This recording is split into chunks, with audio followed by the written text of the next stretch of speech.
Kingzston is now 6 weeks post his fibular fracture. He doesn't look it, but he's pretty excited because we allowed him to start running now. So he's out of the boot completely. He was in the cam boot for about 3-4 weeks, and now we're progressing his strengthening work. We've got a measured running program, and we're almost ready to return him back to his full training with Iron Armour.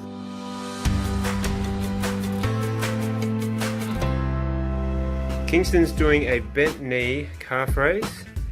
He's 6 weeks post fibular fracture, and he's been out of the boot or working his way out of the boot over the last 2 weeks.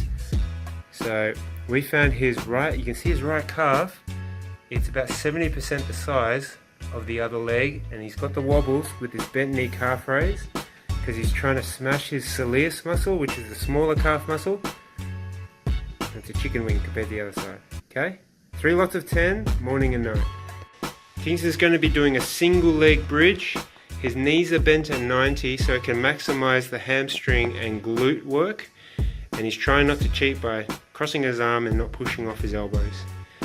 Now we're looking to try and do a single leg bridge off a chair, 3 lots of 10.